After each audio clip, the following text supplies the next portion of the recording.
My dear friends, lately there's been a section of my viewers who have quite loudly made it clear to me that they believe that I am indulging in fear-mongering about the prospects of a market crash, the prospects of which they don't see anywhere on the horizon. Or is that a legitimate criticism?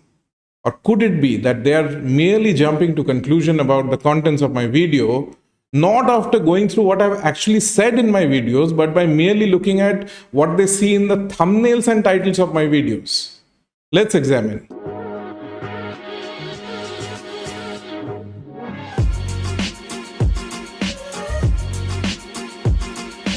My dear friends, all of you have continued to shower the same kind of love and support to my most recent video that you have extended to all my videos. This particular video of mine, which I released over the last weekend, has so far been watched more than 45,000 times. And more than 1,300 of you have been kind enough to subscribe to my channel so far after watching this particular video. This kind of love and support truly means a lot to me. My dear friends, thank you very, very much for this kind of love and support. But before moving on, I have a humble request for all of you. While a lot of you seem to be liking my content, not all such people are necessarily subscribing to my channel. And that's why I wish to appeal to all of you to kindly consider subscribing to my channel. This is one thing that wouldn't necessarily cost you anything, but would be immensely helpful in increasing the reach of my content. Now, coming to what I wanted to discuss in this particular video. My dear friends, the kind of love and support that all of you have been extending to my videos has been truly overwhelming.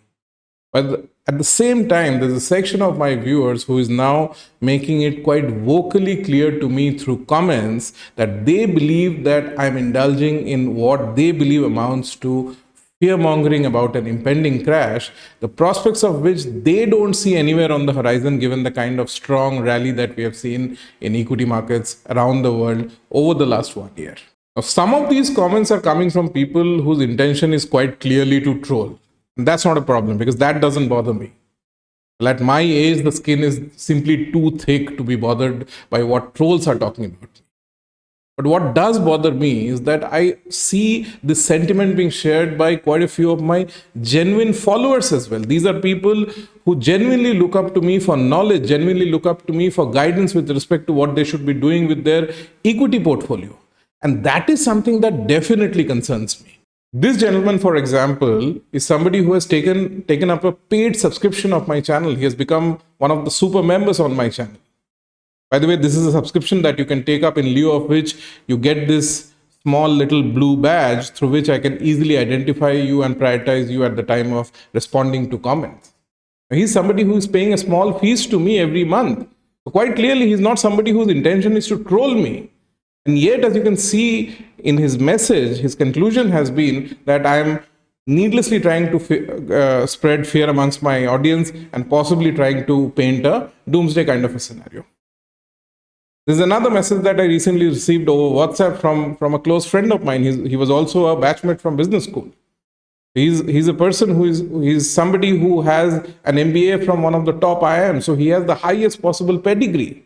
So there's no way that he may not have been able to follow what I'm talking about in my videos, and yet his conclusion so far has been that I'm trying to scare the world by painting a doomsday kind of a scenario. And that's why, dear friends, I thought it's important to do a dedicated video on this so that I could clear the air on this. Now, broadly speaking, I see two sets of observations and concerns coming out from the comments of my viewers.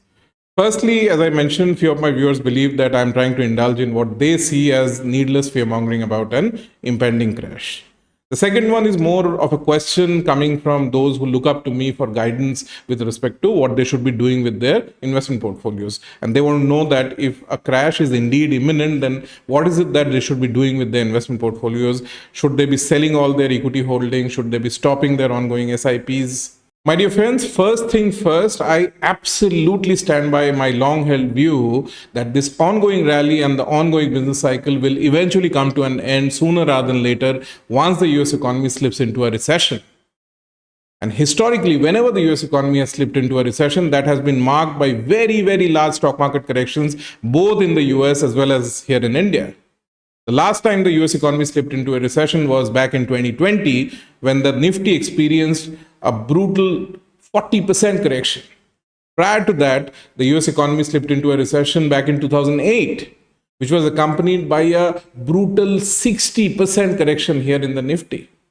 And I have no doubts that we will witness a correction of a similar order yet again in the Nifty the next time the US economy slips into a recession. And while it's difficult to put an exact timeline by which such a crash will play out, I do have a strong sense that this crash is likely to play out sometime over the next 6 to 12 months. And this is the key message about the final end game that I try to drive home in the thumbnails and titles of each and every one of my videos. But my dear friends, every single time I have spoken about the prospects of a market crash, I have also stressed what is it that you should be doing with respect to your investment portfolio between now and the onset of a crash. And I have vehemently stressed every single time that there is absolutely no scope to be bearish between now and the onset of a crash, because history shows us that the most violent part of the melt-up kicks in between the time when the Fed starts to cut Fed funds rate, which is something that should start within a couple of months ideally,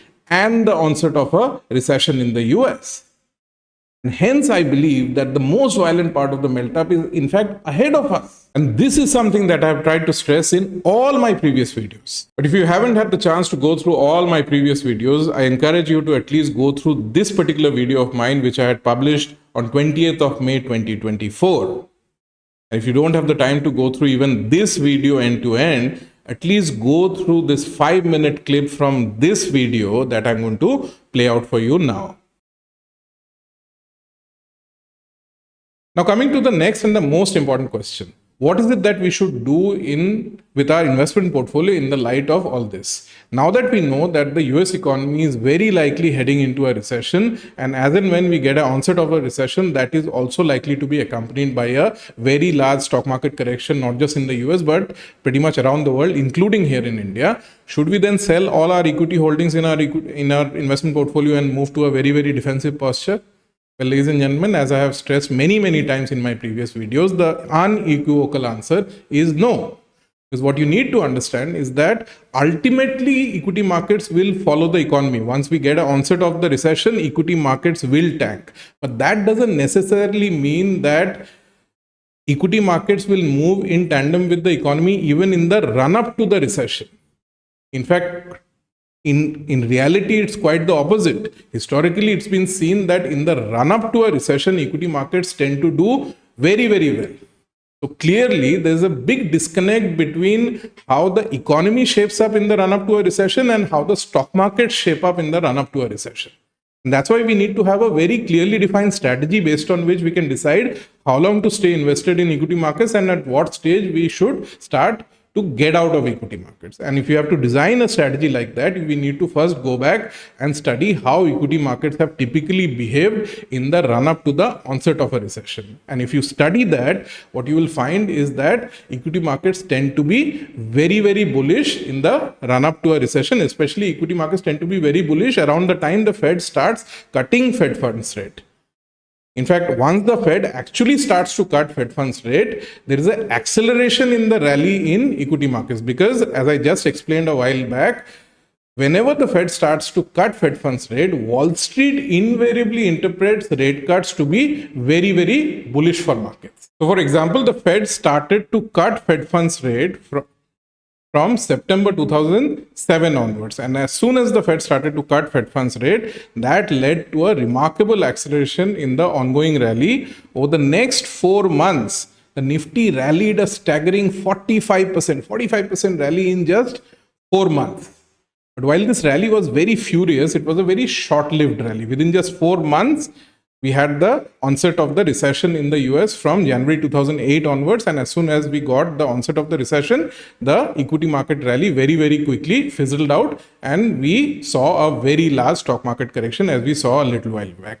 Something very similar happened after August of 2019, which is when the Fed started to cut Fed funds rate for the second time in this century. And as soon as the Fed started to cut Fed funds rate, we once again saw a rally kick in the Nifty over the next 5 months. Over the next 5 months, Nifty rallied 13% over a 5-month period. Of course, the scale of the rally this time round was much smaller than the scale of the rally that was witnessed after September 2007. But that, in my opinion, was because of the abrupt onset of the COVID pandemic, which in my view cut short this rally. Had it not been for the COVID pandemic, I believe the rally in 2019 also would have gone on for much longer, and the scale of the rally would have ended up being something comparable to the scale of the rally that was witnessed back in 2007. But nevertheless, the broader message continues to remain the same. Once the Fed starts to cut Fed funds rate, Wall Street invariably interprets any instance of rate cuts to be bullish for equity markets, and that leads to a marked acceleration in the ongoing rally. But history shows us that any such rally always tends to be very, very short-lived. So in the light of this, what is it that we should do with our equity portfolio at this point in time? Well, at this point in time, the Fed has not even started to cut Fed funds rate. And at this stage, what we should do with our equity portfolio is something that I have already recommended in this previous video of mine, which I had published on 6th of April this year. In this, I had basically proposed a 3-pronged framework. As part of this framework, I had basically recommended that one should continue to remain fully invested in one's equity portfolio until 3 conditions have been fully met. And one of those 3 conditions was that you should remain fully invested in your equity portfolio till the Fed starts to cut Fed funds rate. At this stage, the Fed has not started to cut Fed funds rate. So at this stage, there is no question of exiting your equity portfolio. At this stage, you should continue to remain fully invested in your equity portfolio. But we do need a strategy to plan our exit from the equity markets as and when the Fed actually starts to cut Fed funds rate. Because as we saw, once the Fed starts to cut Fed funds rate, and if the historical precedence holds up, and after that, we are likely to see an acceleration in the ongoing rally. But this is likely to be the last leg of the rally. While this last leg of the rally is likely to be very furious, this last leg of the rally will most likely be very, very short-lived and will ultimately fizzle out with the onset of a recession. And that's why we need to use this last leg of the rally to plan our exit from the equity markets. How exactly are we going to plan our exit from the equity markets during this last leg of the rally? Well, that requires a separate video, and that's something that I'm going to discuss in a future video once the Fed actually has started to cut Fed funds rate. If you went through the clip that I played over the last 5 minutes or so, you would have realized that my suggestion has been that one should remain fully invested in one's equity portfolio for now. I'm not even talking about partially booking profits in the light of the strong rally that we have seen so far. My dear friends, I don't know what more to say to demonstrate that I'm nothing but super bullish about the equity markets for the time being, because I truly believe that the most violent part of the melt up in this ongoing rally is ahead of us. It's yet to play out and will most likely be triggered once the Fed starts cutting Fed funds rate. And that's why, my dear friends, I totally fail to understand that how is it that I'm trying to scare anybody?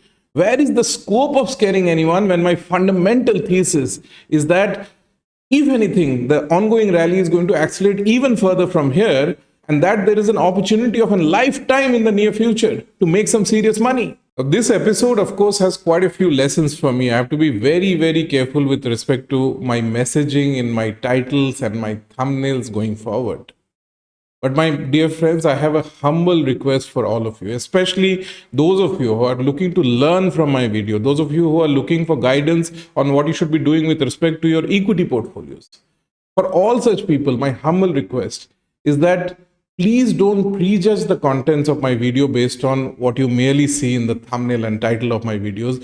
Please go through my entire videos before making your conclusions about the contents of my videos. My dear friends, this brings me to the end of this video. I know there's nothing new that I have presented in this video. I have merely highlighted and reiterated something that I have been saying for a very long time. But things had got to a point where I thought that there is no choice but to highlight and repeat a key part of my message once again, because this key part of my message was somehow getting lost and it had to be brought back to the center stage of the attention of my viewers. This brings me to the end of this video. My dear friends, I really hope that you liked what I presented during the course of this video. If you did, please do like and share this video. And one last humble request, please do consider subscribing to my channel, because this is one thing that wouldn't cost you anything, but would be immensely helpful in increasing the reach of my videos. Thank you very much.